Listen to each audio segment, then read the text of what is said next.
Since civilization has existed, so has aristocracy.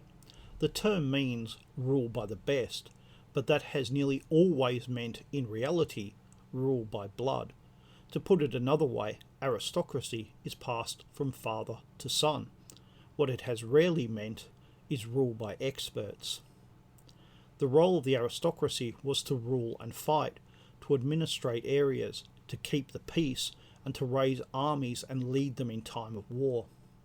In a medieval kingdom, there were three great centres of power: the king and his court, who ruled the kingdom and dealt with foreign affairs; the church, who provided legitimacy as well as spiritual and temporal advice; and last but not least, the aristocracy.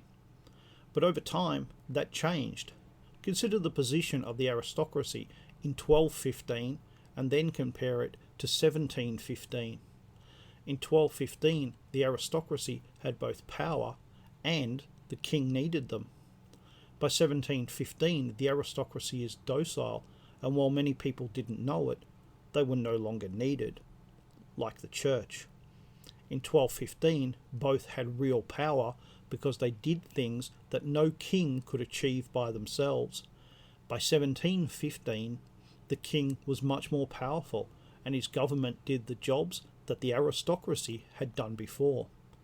That power would in time come with a price. In time, the kings would be replaced by the bureaucracy that they had used to destroy the power of the aristocracy and the church, which in turn led to the idea that we could have an aristocracy made up of experts, an idea that is also called meritocracy. However, hereditary aristocracy has a number of advantages that experts do not have. 1. Long-term thinking. 2. Long-term high IQ. 3. Long-term relationships. 4. Training. Long-term thinking has nearly vanished from the world. Why? Because the current rulers of the world don't believe in the future. However, if you believe your family has to plan for centuries, then you see the world in a different light. You see your country and your people in a different light. We need that.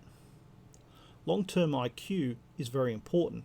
There is an idea spread by liberalism and other malcontents that the aristocracy were all inbred morons. But how do you think these inbred morons managed to remain in charge for centuries? In reality, they were not morons, but high IQ families, and we know that because they helped create Western civilization at its best.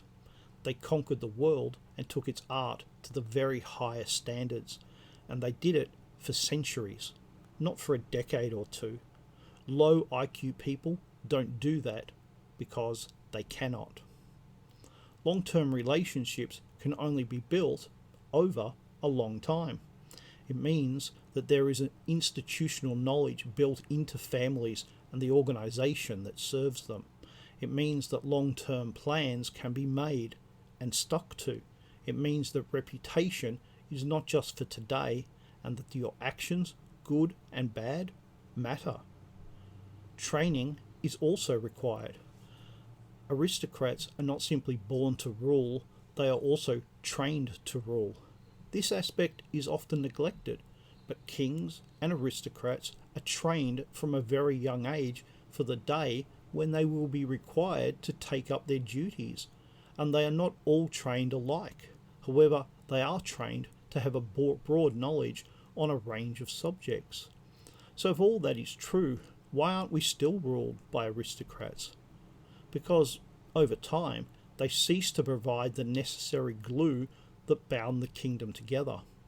Instead, they allowed the king to have his own bureaucracy, and they went into business instead of remaining in their true position as part of the government.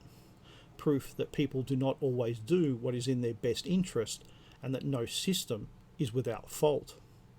The purpose of the aristocracy was to rule. When they ceased that role, they ceased to have a purpose. The rule of experts is in reality no such thing. It is instead the rule of the short-term ignorant thinker. An expert in aviation is an expert in aviation, However, he is probably not an expert on energy policy, defence, or healthcare, or on any other topic, and the reason is because he is trained to be ignorant. An expert, by definition, knows a lot about a very narrow area of knowledge, and he has no skin in the game. He will not be here in 50 years' time, and by then it's likely that he will be known only to a specialist in his field. How can he develop long-term plans when he has neither the ability nor incentive to? Another argument against the aristocracy is why shouldn't people of lesser birth but great IQ be allowed to rule? But if you look at the famous people of the past, you will notice that many, even most, are not aristocrats. People of high IQ will always be needed and employed. I know some people think, but I should be the leader of my country, no matter how small that ability. At some point in the future, we will need to rebuild an aristocracy, and the reason is that we need to return to long-term thinking. Democracy does not allow for it, and to be honest, nor does any other form of republican government. Short-term thinking is the thinking of the looter. I had better loot that store before anyone else does. But instead of a single store, it's our entire civilization that is being looted. Only kings and aristocrats have the luxury to think long term.